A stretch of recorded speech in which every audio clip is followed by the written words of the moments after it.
Hello, good evening, नमस्कार, आदाब। मेरा नाम है आरजे राज। आप देख रहे हैं 307th episode of Chhatarpur farms presents राज की बात। राज की बात is in association with Kamat Tendulkar wealth managers, education partner Globus ITI Kamthi, club partner is Rosetta elite club, freshly baked is my cake partner and Tricos is the chocolate partner of राज की बात। Tirupati Urban Cooperative Bank is my banking partner. Well, it is indeed a big day. I tell you why. Because आज सोमवार है, हफ्ते का पहला दिन है और कुछ बहुत सारी बातें ऐसी है जो कानों तक पहुंची और एक निराशा भी हुई। दूसरी तरफ बहुत ज्यादा सतर्क रहने की एक कॉल भी समझ में आया। लेकिन एक व्यक्ति ऐसे हैं, एक ऐसे व्यक्ति विशेष हैं जो कोरोना काल के इस पूरे वक्त में एक बहुत लंबी जंग उन्होंने लड़ी है। अब सिर्फ कोरोना वायरस से नहीं, लेकिन उनकी जो जिम्मेदारी थी वो थी कई सारे लोगों को कोरोना वायरस से बचाने की। वो एक हेल्थ वर्कर नहीं है, लेकिन एक कोरोना वॉरियर जरूर है जो अब वैक्सीन वॉरियर बनने के कगार पे है। मैं किसकी बात कर रहा हूँ, नाम आप जान चुके हैं, लेकिन अब मैं आपको उनका तारुफ करा दूं। The one and only senior PI Shri Narendra Hiware sir. Sir नमस्कार। नमस्कार सर, आपका राज की बात के 307वें एपिसोड में स्वागत है। शुक्रिया, सभी को शुभकामनाएं। सर, सबसे पहला सवाल तो ये है कि आप वैक्सीन वॉरियर बन रहे हैं। सर, थोड़ा सा उस पे एक डिस्क्राइब करेंगे कि कैसे नरेंद्र हिवरे जी जो एक कोरोना वॉरियर तो डेफिनेटली हैं, वो कैसे है वो तो हम उसमें बात करेंगे, लेकिन वैक्सीन वॉरियर कैसे है और क्या सोच थी इसके पीछे? वैक्सीन वॉरियर तो मैं अपने आप को नहीं समझता, वो आप बोल रहे हैं इसलिए मैं वैक्सीन वॉरियर बोल सकता हूँ। क्योंकि ये तो गवर्नमेंट की पॉलिसी थी कि पहले हेल्थ वर्कर और उसके बाद में पुलिस वर्कर, पुलिस स्टाफ, इनको जल्द से जल्द कोरोना वैक्सीन मिल जाए जी। जैसे कि आप और आपके दर्शक जानते हैं, इसके पहले जब मैं लकड़गंज में था तो सतरंजीपुरा जो एरिया था, जो ब्लास्ट नागपुर शहर का ही नहीं पूरे विदर्भ का ब्लास्ट था, वहां पे मैंने काम किया था। मुझे बहुत बार लगता था कि मैं तो कभी कोरोना पॉजिटिव तो ना हूं। आप दर्शकों की वजह से या बाकी लोगों की वजह से मुझे इस चीज में कुछ भी नहीं हुआ। लेकिन जिस दिन 17 तारीख को मैंने वैक्सीन लिया जी, तो मैं लोगों को इस माध्यम से ये भी बताना चाहता हूँ कि आप ज्यादा से ज्यादा लोग जी वैक्सीन लेना चालू करें। जी। जिनका भी नंबर आता है जी, इससे कोई तकलीफ होती नहीं, तकलीफ होती होगी तो मुझे पता नहीं, क्योंकि मैंने सुबह 11 साढ़े 11 बजे वैक्सीन लेने के बाद पूरा अपना दिन भर का अपना ऑफिस काम किया, सीनियर ऑफिसर की मीटिंग अटेंड किया। इतना ही नहीं बल्कि रात से 12 से लेकर सुबह 5 तक मैंने हमारा जोन 2 का जो एरिया आता है जिसमें सदर, बरडी, धंतोली, अंबाझरी, मानकापुर, ये एरिया में रात में पेट्रोलिंग भी किया। ना मुझे बुखार आया, ना कोई सिम्टम्स आए, ना उसके लिए मैंने कोई दवाई लिया। मैं एकदम फिट हूँ। मुझे वैक्सीन से कोई उसका दुष्परिणाम या कोई साइड इफेक्ट नहीं आए। मैं इस शो के माध्यम से या राज की बात के माध्यम से आप सभी लोगों से गुजारिश करता हूँ, विनंती करता हूँ कि आपका नंबर जब भी आए, आपको जब भी SMS आए तो आप ताबड़तोड़ वो वैक्सीन ले लें। सर, आप ग्राउंड लेवल पे काम करते हैं। आपने लकड़गंज थाना में जब आप सीनियर PI थे तब आपने बहुत ग्राउंड लेवल पे उस वक्त काम किया और उस वक्त में सर वाकई में भी जो आपने बात कही कि सतरंजीपुरा एक ऐसा एरिया बन गया था जो एक बहुत बड़ा थ्रेट बन गया था कि कोरोना वायरस शायद वहीं से बहुत ज्यादा फैलेगा। सर, आपने बहुत अच्छा काम वहां पर किया। सर, कभी भी आपको ऐसा डर नहीं लगा कि आपको कोरोना वायरस हो जाएगा? क्योंकि आपके साथ बहुत सारे पुलिसकर्मी थे जो काम कर रहे थे, सिर्फ सतरंजीपुरा ही नहीं, गंगा जमुना जो रेड लाइट एरिया है वहां पर भी और बाकी एरियाज में भी। कैसा रहा सर वो पूरा का पूरा टाइम? नहीं, मैं ये सोचता था कि उस वक्त हमारे CP साहब, पहले उपाध्याय साहब, बाद में अमितेश कुमार साहब, ये भी हमारे कंधे से कंधा लगा के काम करते थे। इवन तो हमारे DCP सर, DCP मैडम, इनके साथ भी हमने काम किया, तो ये भी हमारे साथ कंधे से कंधा लगा के काम करते थे। हम ये सोचते थे कि मैं अगर सफरर भी हो जाऊं, पॉजिटिव होकर सफरर भी हो जाऊं, तो कम से कम मेरे एरिया के लोगों को कोरोना ना हो, इसलिए हम टाल सके, उनको उससे बचा सके। और मुझे ऐसा लगता है कि और इसके पहले लकड़गंज में काम करते वक्त सतरंजीपुरा या फिर कमर्शियल सेक्स वर्कर का जो गंगा जमुना एरिया था, वहां पे प्रिवेंशन के लिए मैं नहीं, हमारे स्टाफ ने और पूरे पुलिस स्टाफ ने जो मेहनत लिया, काबिल तारीफ थी। मैं सभी मेरे स्टाफ की तरफ से, यानी नागपुर शहर पुलिस आयुक्त और बाकी जो स्टाफ है उनकी तरफ से वो लोगों का तहे दिल से शुक्रगुजार भी कि जिन्होंने हमारी बात उस वक्त सुना था। सर उस समय बहुत सारा राशन भी आपकी तरफ से जा रहा था, बहुत सारे लोगों, क्योंकि सर मैं स्पेसिफिकली अगर बात करूं, गंगा जमुना एरिया की बात करूं, आज भी वहां पर काम करने वाले सेक्स वर्कर्स जो हैं वो आपको दुआ देते हैं, आपको आपके लिए प्रार्थनाओं में आपका नाम रखते हैं। सर ये जो टाइम था इसमें अपने आप को किस तरह से सर, बिकॉज एक तरफ क्राइम भी हो रहे थे, ऐसी बात तो नहीं है कि क्राइम पे नहीं था, बिल्कुल आपकी नजर उस पर नहीं थी, लेकिन ये बैलेंस कैसे किया फिर आपने? नहीं, वहां के जो भी उस एरिया के आमदार कृष्णा जी खोपड़े, पार्षद, महानगर पालिका वाले, जोनल ऑफिसर, वार्ड ऑफिसर, आशा वर्कर, मेरा पुलिस स्टाफ, इनके जरिए से जितनी मदद हो सके, क्योंकि गंगा जमुना ये एरिया कमर्शियल सेक्स वर्कर का होने की वजह से थोड़ा बदनाम एरिया है। लोग रात के अंधेरे में तो वहां जाते हैं, पर दिन के उजाले में कोई जाने को आनाकानी करता है जी। बट इट्स माई रिस्पॉन्सिबिलिटी कि उनकी जान बचाना, उनकी मेडिकल की केयर लेना, ये भी काम था। इवन तो हमने कमर्शियल सेक्स वर्कर के एरिया में सिर्फ राशन ही नहीं बांटा, तो वहां हमने मेडिकल चेकअप भी किया और लेडीज लोगों के लिए जो भी कुछ मदद लगती थी, उनके जो कोई प्रॉब्लम रहते थे वो भी सॉर्ट आउट करने के, सॉल्व करने की हमने बहुत सारे कोशिश किया था। ये मैंने अकेले ने नहीं किया था, ये नागपुर शहर police, even though doctor Sandeep Shinde जो कि पुलिस हॉस्पिटल में थे, जब वहां पहले कोई सैनिटाइज करने के लिए नहीं तैयार था, तो सबसे पहला गंगा जमुना एरिया में सबसे पहले सैनिटाइजर पुलिस हॉस्पिटल के जरिए, यानी जो पुलिस स्टेशन लकड़गंज के एरिया में आता था उसके जरिए से वहां पे पहले सबसे पहला सैनिटाइजेशन वहां हुआ था।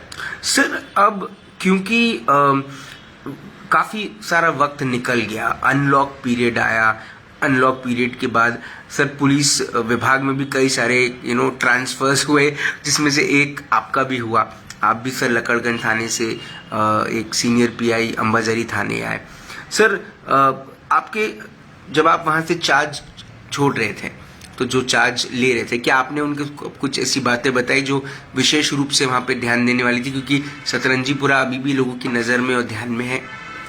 देखिए, ट्रांसफर तो ये हमारे नौकरी का एक पार्टी है जी। वहां से आए, यहाँ आए, मैं अपने आप को शुक्रगुजार समझता हूँ, भगवान का शुक्रगुजार हूँ कि मुझे नागपुर में मेरे लोगों के लिए सेवा करने का फिर यानी एक जगह बदल के दूसरी जगह मिली है कि ताकि मैं यहाँ के भी लोगों की सेवा कर सकूं।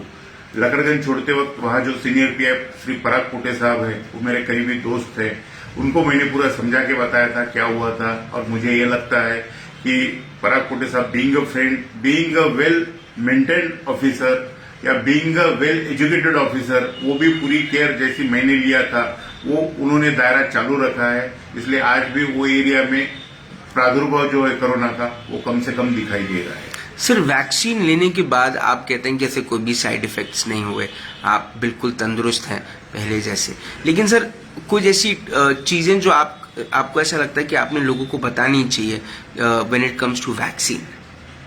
मुझे ये लगता है कि वैक्सीन तो सभी को लेना है, जिंदा रहने के लिए तो लेना ही है। वैक्सीन के लिए कोई डरे ना, किसी ने डरने की कोई जरूरत नहीं। मैंने पूरा जितने रोज काम करता हूँ, वैक्सीन लेने के बाद मैंने थोड़ा ज्यादा काम किया क्योंकि वो मेरा पार्ट ऑफ ड्यूटी था जी। और इवन तो डॉक्टर संदीप शिंदे जो है हमारे पुलिस हॉस्पिटल के, उन्होंने मुझे ये बोला था कि मैं तुमको ट्रायल बेसिस पे भी ले रहा हूँ कि इतना काम करने के बाद भी आप पे क्या रिएक्शंस होती है। अगर आपको इस वजह से उन्होंने जो कोई टैबलेट्स भी दिया था कि आपको अगर कोई सफर हो जाए आप तो ये टैबलेट लेना, पर आप टैबलेट ना लेना, अगर आधी रात को भी काम पड़ता है तो मुझे फोन करना, आपको ट्रीट करने मैं आऊंगा। पर मुझे कोई गरज नहीं पड़ी, मैं व्यवस्थित था। और मैं आप सभी लोगों से भी बोलना चाहूंगा कि आपका जब भी नंबर आएगा, आपको जब भी एसएमएस आएगा, बकाया मेहरबानी आपका जो सेंटर डिप्यूट होगा वहां जाके लीजिए, वैक्सीन लीजिए। और हम आप राज की बात की माध्यम से इस कोरोना पे जल्दी हम जीत लेंगे। सर बीच में कुछ अपनी यानी हमारी नहीं, हम सभी लोगों की कुछ गलतियां भी हुई।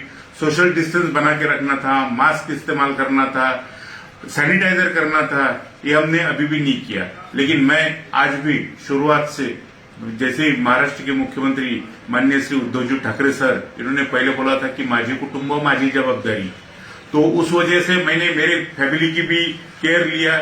मैं कभी भी आज भी, जब से कोरोना चालू हुआ तब से आज तक, मैं घर जाने के बाद खुद नहाता हूँ, डिसइंफेक्टेंट का इस्तेमाल करता हूँ, कपड़े धोने डालता हूँ और उसके बाद ही घर वाले के साथ इंटरेक्ट होता हूँ। इवन तो अभी भी मैं थाने में भी हूँ, तो मेरे थाने में मैं मास्क भी, अभी आपने बोला इसलिए मैंने मास्क निकाल के रखा, जी। तो ये मास्क है, उसके बाद ये सैनिटाइजर है जी। हमारे पुलिस थाने में भी सैनिटाइजर रखा गया है जी। मैं कर्मचारियों को भी उसके बारे में बताते रहता हूँ और शायद जितना हो सके, क्योंकि ये कोरोना कोई वर्दी नहीं देखता, कोई आदमी नहीं देखता, जिसके संपर्क में आते हैं वो पॉजिटिव होते हैं। मैं आप सभी लोगों से विनंती करूंगा कि आज से माझी जवाबदारी, मी जवाबदार, इस हेड पे माननीय मुख्यमंत्री महोदय ने हम सबको अपील किया है। मेरी यही गुजारिश है। आज पालक मंत्री डॉक्टर नितिन राउत सर ने भी नागपुर जिले के लिए, नागपुर शहर के लिए कुछ माहिती दिया है कि ये करना है, ये नहीं करना है। हमारे पुलिस आयुक्त अमितेश कुमार सर ने भी फेसबुक या इतर जो साइट्स है उसके माध्यम से भी आप लोगों से अपील किया है। मैं ये बोलता हूँ कि आपको जितना भी बताया गया है, मेहरबानी करके आप फॉलो कीजिए।